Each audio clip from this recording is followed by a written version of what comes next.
ഇവിടെ എനിക്കൊരു special mention കൂടി ചെയ്തുകൊണ്ട് അവസാനിപ്പിക്കാം. റിപ്പോർട്ടർ ചാനലിലെ അരുൺകുമാറിന് എന്റെ വാർത്ത ഞാൻ മുന്നിലാണെന്ന് വായിക്കുന്ന നിമിഷത്തിന് വേണ്ടി കാത്തിരിക്കുകയാണ്. കരുതിയിരുന്ന തൃക്കാക്കരയിലെ റിസൾട്ട് ഞാനങ്ങ് പറയുകയാണ്. അഖിൽ രാജ് എന്ന അഖിൽ മാരാർ 10,000 വോട്ട് പോലും തിരിച്ചു പിടിച്ചിട്ടില്ല എന്നുള്ള കാര്യമാണ്. ഇപ്പോൾ ഏറ്റവും ഒടുവിൽ 9,161 വോട്ടുമായി 3ാം സ്ഥാനത്താണ്. താഴെ നിന്ന് മുകളിലോട്ട് പോകുമ്പോൾ 1ാം സ്ഥാനത്താണ് എന്നുള്ളതാണ് ഞാൻ മനസ്സിലാക്കുന്നത്.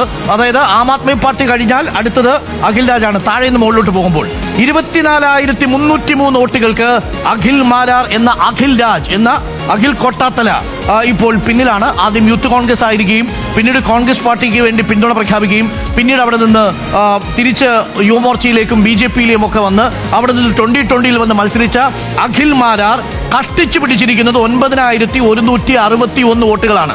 9,161 എവിടെ? തൃക്കാക്കരയിൽ. ഉമാ തോമസിനേക്കാൾ 24,000 വോട്ടുകൾക്ക് പിറകിലാണ് അഖിൽ രാജ് എന്ന അഖിൽ മാരാർ എന്ന വിവരം പ്രിയപ്പെട്ട പ്രേക്ഷകരെ അറിയിക്കുന്നു.